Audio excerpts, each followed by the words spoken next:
My name is Jesse Williams. You hear me? I'm from El Paso. Been recently incarcerated here for the last year. You know, got a little 5-year sentence. A little what? A little 5-year sentence. You know? Oh, okay. Well, 5 years. A little. It's little. It's little. Compared to everybody else, what they be talking. Yeah. That's a little time. You hear me? I'm a new believer in Jesus Christ. You know, so I'm in a new walk in life. Okay, you nervous right now, Jesse? I'm very, very nervous. You hear me?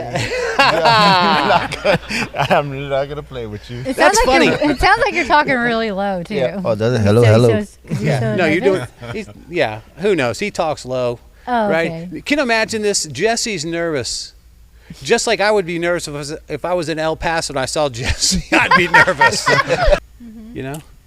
Let me ask. I'm going to ask Juan or Jesse a question. Why do I keep calling him Juan?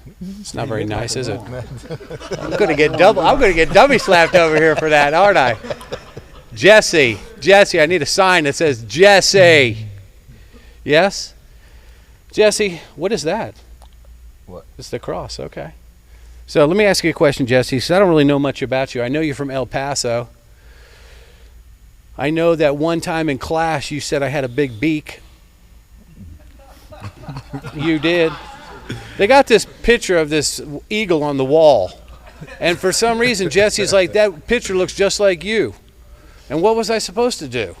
I said, yeah, thanks, Jesse. That's where we met.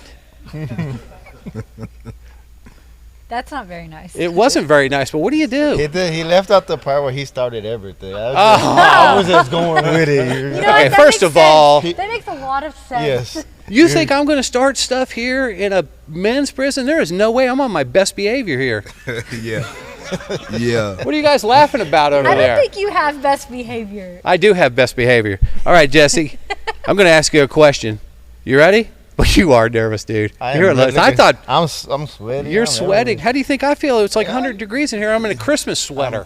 You look good, by the way. Do you guys want to hear Jesse sing a Christmas carol? Y'all gon' I got you. You ready? You ready? You guys are my backup, though. You ready? Go ahead.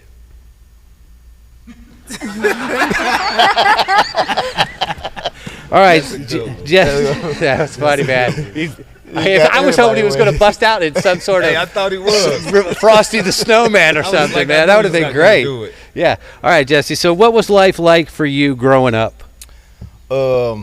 Before you answer, I'll give you a second. But you know you got a tattoo in your ear? Yeah, I'm both. You do? Yeah. You do. That looks like it might have hurt. No, it just. What? You can't say that? It was. He didn't know. Well, Has anybody ever asked you that before? no. Oh, okay. Well, good. That's yeah. So what's up with those tattoos in your ear? They represent anything? Or you're just like, hey, I just, All right. I put him on the spot there. Sorry. There you go picking on Sorry. Jesse. Wow. There you go picking on Jesse. The what? Jesse about to fire up. He's starting the car. Y'all be nice. All right. Sorry, Jesse. Sorry. All right, let's go. All right. Go ahead. So what was life growing up for you? For me, it was a lot of emptiness. I did have my mother and my father, and my brothers, but I chose not to go around. You hear me? My family, we didn't show a lot of love and humbleness, and it's a man's world, and we're all boys, so you get it how you get it. If you can't get it, then you ain't got it, type of way. I really grew up fighting. Hold on a minute. Let me move over. No, you're okay, because Okay. I transformed into something different. Oh, that's true. You hear That's me? true. So I really grew up fighting and taking what I want and acting a fool. You hear me? My first time being incarcerated when I was 11 years old, and that was for an assault, but it was assault me fighting back from what I was taught to do that. You hear me? That's what I was taught. My pops and everybody taught me to get it like that. And then my first time with my pops, it was with my father. My first time me and him got into it, I was tired of him getting at me, so I got back at him. And from there, it just been ongoing thing. I couldn't stay out of this place right here. You know. You and your pops were fighting, like fist fighting? Yeah, like fist fighting. We done fought, fist fight. He done shot at me. We done went through the works. Okay. You hear me? When I tell you it's a man's world, he taught me it was a man's world. So I wasn't no humble dude. I wouldn't be here right now talking to you. Yeah. I wouldn't be here in front of all these people either. You hear me? So it just taught me that was the way I lived. You know? I don't. Yeah. Okay. There was a lot of drugs and fightings and no love. So that's how I was taught growing up. No love. No love. Yeah. No Okay. love. So then when you wind up getting in trouble and you come into prison now, so you kind of fit right in with the fighting and all the other stuff. It's almost like it's like your child almost raised you up just for this. Yeah, for this spot. In a way, right? Yeah. For this spot where I was at in life. For that spot, it was like I fit right in. I didn't fit in the world because everything I knew was opposite of what I was supposed to be doing. So that's how I took life. The opposite, how you guys will see it, if love and hugging and get away. I wouldn't even hug my pops or nobody. When they try to hug me, I'll stop them. Like, I'll what go do you mean? in, like, get back. Oh, okay. Yeah. Some of this you're going to have to explain to me. I would stop them. I wasn't into that type of stuff. Yeah, I was taught that, with your relationship, she gonna do what you want to do. If not, then whatever it is that comes with that. Okay. So then after, growing up like that, then you've been in prison for a little while because you're not really that old, are you? I'm like 72. Are you that old? No. He's so serious. He's so serious. No, you still in your 30s? No, I'm 40. I'm 40. You're 40? Yeah, I'm 40. I'm 43. Okay, so well, maybe you are old. Not to me, man. You're still young. You're still young. But you know what? For you, actually, which we get into this, you actually come into prison playing the role of, fighting and getting mixed up with the wrong crowd, right? And then so what made you even consider Jesus? I lost my mom in 2009, and that hurt me. That destroyed me. And then 2022, I lost my pops. Me and my pops weren't 100% good, but he was still, Still your dad? Yeah, that was my father. So after I lost him, I to tell you the truth, I sat in the dark in the house with my pistol, on the run from the laws, waiting for them to come so I could just bust at them, and that's how we're gonna end this, But always in the back of my head, I would always have something. All my life, I had something in the back of my head telling me like, "Hey, pray. Hey, do this. Hey." But I'm telling you, when I'm growing up, I'm not with that. My ego's too big. I'm not. I'm a human, and that's why I'm the man. You hear me? But when I got arrested, well, luckily they popped me when I got out. When I put the gun down, I came outside, and they just ran up on me and got me. They got lucky. Well, I got lucky, actually. You hear me? They got lucky? I got lucky. I got blessed. You hear me? They got. I'm not totally sure that sounded good. I mean, that didn't really sound right. Because I'm telling you that in my brain, I was on a suicide mission by the laws. No, I get that. But then when you said you ran out and they jumped on you and got lucky, that just didn't sound right. Yeah, 'cause they got no. Oh. Yeah. No. Well, sorry, sorry, man. Okay, you can cut that out. No, look, really, they got lucky and I got blessed at that moment. You hear me? Because they got lucky because I was gonna shoot, and I got blessed because I probably would have shot. I would have been. You would have got shot. Right yeah, now. I probably would have been gone. So when they got me, I went to jail this last time, and I lost nobody. I didn't have nobody. I didn't have my birds. I didn't have. Nobody came around. Nobody brought me out. I had my dad number. I had my mom, so I'm by myself. And I was like, man, I never been nowhere where I was down low. I've been so low. Like I was like, man, and usually I have someone I could talk to, and I had nobody I could talk to, and I'm like, at least so who can I talk to? And then in my head, it's like, talk to me, talk to me. So I'm like, okay, so this must be God talking to me, telling me to talk to him. So I started talking to him. Yeah.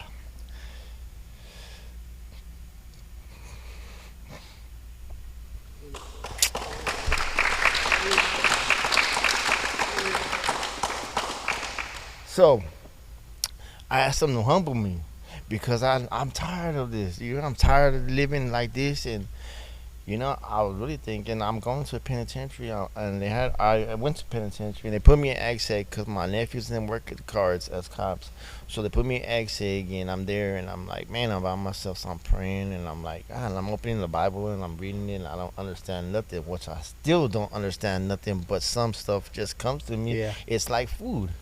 So I'm like that, and I'm praying and praying and praying and praying. I said, God, just humble me, man, change me up, change me up, change me up.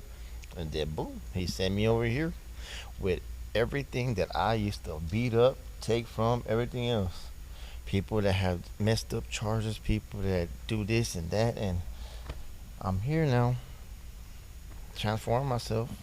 So you are sitting somewhere by yourself praying, and God's talking to you, saying pretty much that you're valuable and you're worth it. That I'm worth it. Right? And then you move to San Saba. To San Saba. Huh. Of all places. Of all places.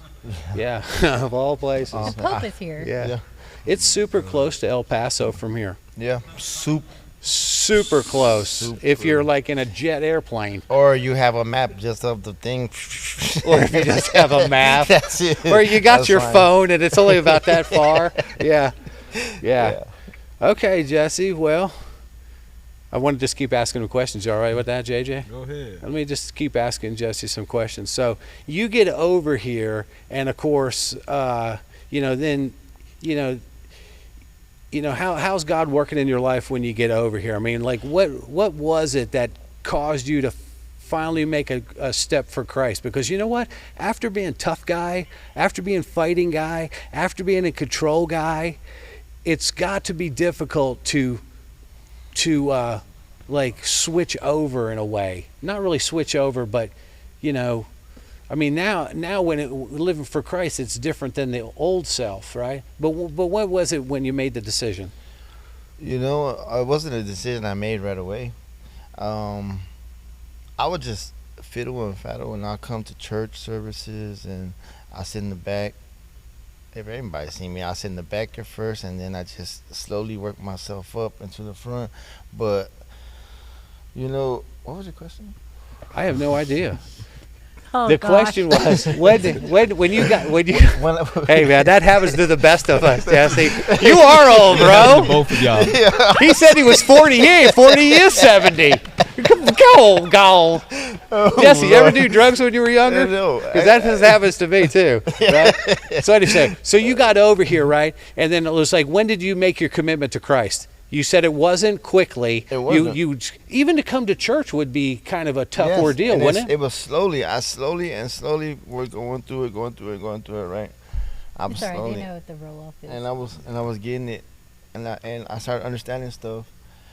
And I still can't open the Bible and tell you like verses and things in the Bible, but things that they were saying during services, JJ here or you or everybody else that comes, they started to hit me in different ways, So July the 26th is when something just told me just take my full step, because in my brain, I used to always tell myself like, I'm not gonna do this until I know that I could do this, and I could do it. And I did a lot of things in life. So when I put myself to doing something, I'm gonna go forward with it. And July 26th, I got baptized, and that's when I knew that I'm just the way I'm supposed to go, because I started being a different person. I started feeling like I meant something, like I was like something was inside of me that I don't know. It just I can't explain it, but it's Jesus. That's good. That's good, man. Southside, did you move up to the front row? I got a little closer. Yeah. Okay. Wow. They got baptized together. They got baptized together? Yes. You and Southside got baptized together? He didn't want to go before me, and he just kept pushing me, and I'm like, man, come on, go first, man. I'm scared. They had the paper rock scissors to see who's gonna go He first. won. Are you serious? You had a paper, rock, scissors to go first? Yeah, he won. He did. I threw scissors. He hit me with the rock. I said, I had to get in. You know what? That's got to be tough because back in the day, you might have smacked somebody for that. No. No? Oh yeah, I probably would have. Yeah, you probably would have. No, I would've. All right, so then, you know, now being a follower of Jesus, and you know, is there people like that? Not say make fun of you, but do they question you, or you know, how's the transition been, right? Because you know what. Because you know you're in a place here where you know what being tough. I still see how you could still have to be that, but then with Christ, it's not really about being tough physically. It's about being tough spiritually. Yeah. So what was how's the transition been? You know, from a guy who didn't really know Christ, and maybe you already said that, to a guy now who knows his worth. And then if anybody giving you a hard time about it, like in, you know. In here? Yeah. I know. I got a real good support team because you know I know how to wing it and push people away. You know, I keep the real people close to me and I push the fake away. So I got a real good support team. You hear me? Like everybody I associate with and come around. If it's something negative, I entertain it for a second. I just burn off from it. Okay. But everything else, like JJ and everybody else, Lance and everybody, that my support team. So. Even old people that I used to kick it with, they support it. You know, they see the difference. So when they see the difference, it's a better person in me. Yeah. And I think they like this person better. Yeah, I than- bet they do. I bet they do. I bet they do like that person better. Yeah. Yeah. Yeah. You know what? You know, yeah, I probably shouldn't say it. Because I know that you were in one of my classes and you came for a couple times, right? Like a couple different classes, not just one 6 or 8 week course, but you came back, right? Yeah, I think I took your class twice. Yeah, so you took the class twice, and I know that, you know, when I first met you, I thought, that guy right there, man, that guy could hurt me. And then the thing about it is, that's pretty judgmental, right? Pretty judgmental. But then, you know, once we got to know each other a little bit, you know what? You're a pretty nice guy. You know, you're a pretty cool dude, Well, right? thank you. I actually feel pretty comfortable around you. Right? That doesn't make any sense. Whatever. It does. It does. You know what I'm saying? And you really put the topping on it when you brought me your ding dong, huh? Yeah. Yeah. You don't remember a couple podcasts ago, Jessie was hungry for a ding dong. I said, go ahead and get you 3 or 4 of them. Make it 5 of them. And then Lance was saying, Jessie, those come with a price. And they do come with a price. It's protection. No. It's protection. You don't really need my protection. You got. No, I got Jesus. Yeah, I got do. Jesus. Go ahead. So Jessie, you've been a Christian since July 26th, 2025. Let's rewind. I've been a Christian since I think I was born, but I've been transformed into a full force in Christian since July 26th. Okay. All right. So that's good, right? Yeah. So the thing about it is, you say you had a 5-year sentence? Yes. So you've been here for 2 years? Well, I've been locked up for 3 years, but they gave me 2 years, and I went to see parole, and they gave me a year set off. I should be coming up. Okay. So more than likely you're going home in the next year or two. Whatever. Yeah. It's getting soon. Yeah. So does that make you nervous about, you know, because now here you have a support group. You know, you got Lance and you got a bunch of other guys, right? You guys helping and, you know, working your ministry together. Not ministry, but you're working your salvation out, right? So you have a support group. But when you go back to El Paso, you know, you're going to have to find you a support group, right? Because when you go back home, there's probably still going to be people that know the old Jessie, and they're going to want the old Jessie to still hang out with them, Most definitely. My everybody gonna know the old Jessie. Nobody knows the new Jessie. Nobody knows the new Jessie. Nobody knows the new Jessie. Where I don't even know the old Jessie, and I'm glad. That's a good Right? I don't even, I'm still thinking, what kind of pistol did you have? Yeah. That's what I'm thinking, right? Yeah. But nobody, so nobody knows the new Jessie, right? So is that exciting? Is it scary? Is it like, what are you thinking about that? One thing I'm very, very nervous about it because everybody know me as the old Jessie. So when I get out there, they're not gonna believe the new Jessie. They're not gonna believe the new And Jessie. it's like everywhere I go, like the way I look and the way they used to present myself, they're gonna be like, "No, this dude he's a good actor. He's really, really good." Oh. So I have to keep pushing forward in what I'm doing and keep focused on what I'm doing because that's the only way they're gonna see different in me. Yeah. That's the only way they're gonna see some change. you Yeah. know?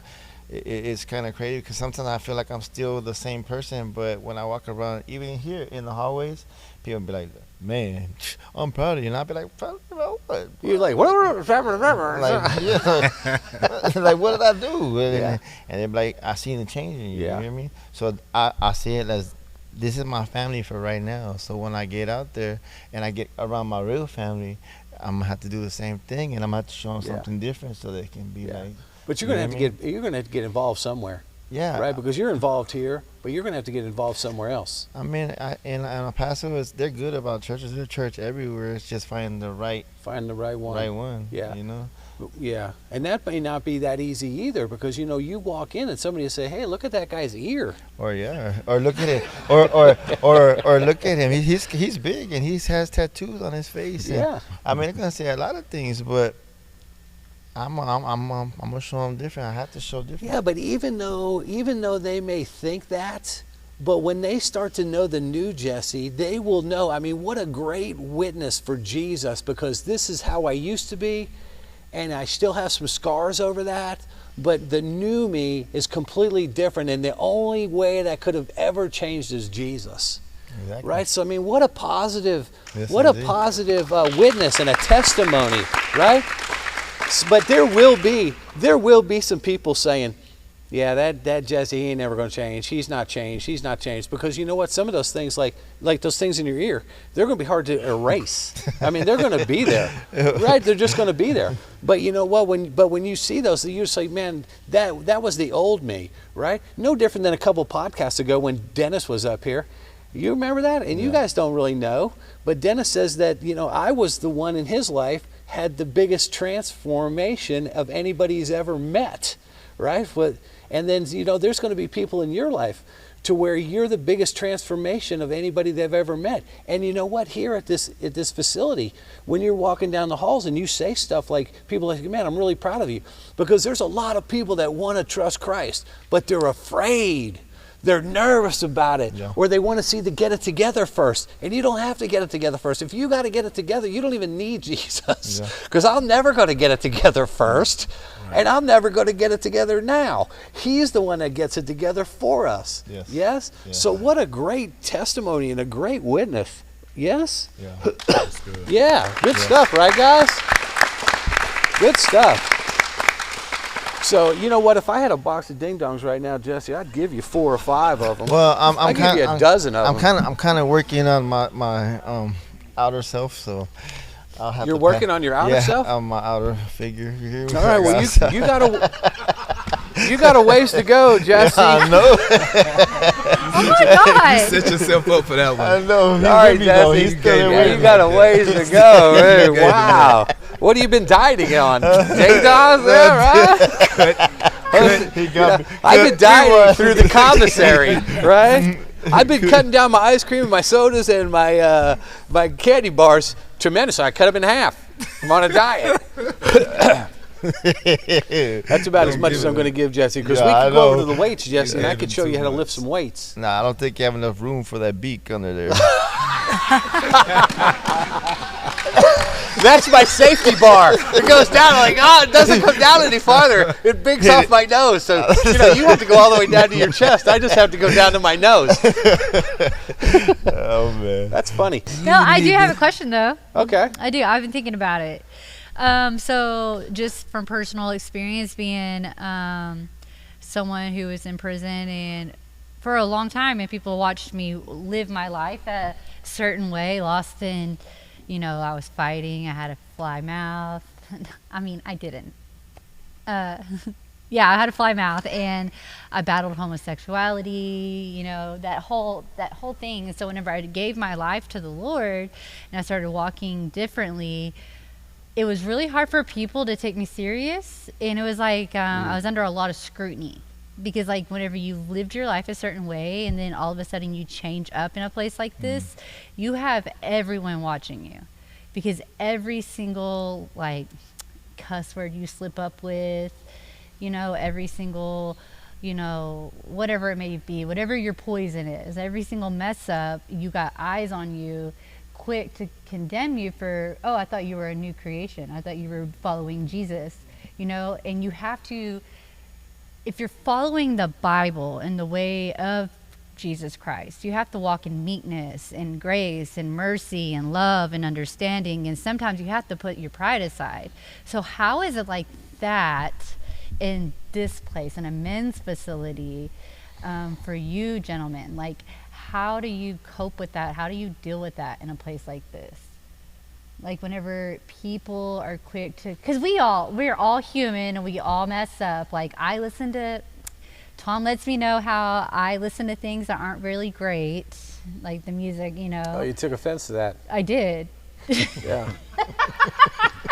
He gets on to me about, certain things. But the bigger scheme of things is, how do you deal with it whenever people want to point out that you're not perfect? So how are you following the Lord? Oh, that's a hard question. Well, it's what? kind of great, because we have someone who's been a believer for a while, and then we have someone who's a newborn, transformed, baby Christian. Yeah, He's a little baby Christian. I know. Can you imagine Jesse looking just like he is right now? Just a little guy with a diaper on, the giant head right there. Just a little baby. Like, wah. Y'all giving him too much. Oh man, Y'all can't give him all that ammunition. you got it today. I got some ammunition. Yeah. That's what you get for saying that beak joke. Fly like an eagle.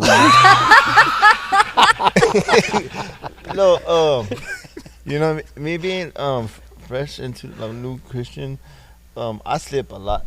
I slip a whole lot. I do. I catch myself cussing sometimes. I catch myself doing things I'm not supposed to be doing, but I go back to my bunk and open my Bible and get back to where I'm supposed to be, because it's not easy for me, because I did a lot of things, and I'm really, like I used to be, really, really stuck on myself. Like, you cannot tell me nothing, and if somebody tries to correct me on the cussing thing, which I know they're probably ain't doing in good faith, I'll be like, boy, I must cuss. Yeah. You hear me? It's okay. What are you looking at me for? Because I heard you say, ooh. I really don't want to have to sit there and try to put a beep over your words. Exactly. It didn't come all the way fully out, so No, I think it's But I do keep slipping up. I slip up a lot, But for the sake, most of it, I mean, I think I'm doing all right, though. You hear me? I just keep pushing forward to where I gotta be, and no matter if somebody does come at me how they want, because there's always gonna be somebody coming at me. Yeah. Always, like, there's always gonna be somebody that don't believe, and somebody that, even people that do believe, and they just not where you are at, and they envy you, or they want to see you fall. You hear me? Because not everybody in the religion is always positive. And it's kind of whenever you start moving differently, and you're not moving the same way that they expect you to move. Like, they get upset about that. That's been one of my biggest struggles too. So. Yeah. I understand. They want you back. They don't, Yeah, they want you back. Yeah. Yeah, to say something encouraging. Somebody's in a dark spot. Somebody may be where you were, right? And then maybe they just need you to speak some positively into them. So, what cameras? Just look at the center camera, like you're actually talking to somebody in there. Go ahead, Jesse. Don't look like that. Don't look I like really, My name's Jesse. My number's I want to be pen pals. No, I don't. I don't want no pen pal. I'm all right with the pen He like pal. slow walks on the beach. Yeah, Sunsets. yeah. Conversation. No. What would I say to somebody? Like me? Yeah, like I you. mean, it's not hard. All I tell myself every day is just keep pushing forward. It don't always depend on yourself because you don't always got it. There's God is real. He really is real, and something that I didn't realize that when I was growing up. Like my family, my mom and them really did give me like the verse John 3:16. They put that in me. And we remember it when we were small, but I just never paid attention. I just thought it was just like a regular thing in life. So, there is somebody that really is out there, and God really loves you guys. He really wants you to push forward and be a better person in life and everything you do. It's just how it is, I guess. Yeah. That's right. And then you know what? That is good, Jesse. But you know what? There's probably people out there that are probably hearing God speak to them, like you said, and they kind of blow it off. So, I guess your encouraging words to them also is like, when you hear the Lord speak to you, don't just keep putting him off. I got this new thing. It's not a new thing. It's a thing that I do now. Like when I probably shouldn't be saying it in front of JJ though, because he gonna get me. But every time I feel like God is coming and asking me to do something, I don't say no more. Like, I'm here. It's crazy because I did a church thing the other day, and I don't like getting in front of people. I don't like talking. I'm always like the quiet one until I get to know you, because that's how I was raised. I gotta get to know you, and then I'm gonna talk to you. I gotta know what you're about. I know everything about you. You don't know this. I read you already. You don't before. know everything about everything, son. I'm telling you, I read you before you even knew I read you. And then, wow. I'm just saying. You didn't know that Jesse had his own little palm reader place I in did. the corner down here. I did. He can read auras. I do. But you got I lost track. Yeah, I'm glad you did. You I'm glad you did. got me. What was it? Yeah, I don't know. You made me lose track. Hold up. You got it. I know it. I'll find it though. You hear me?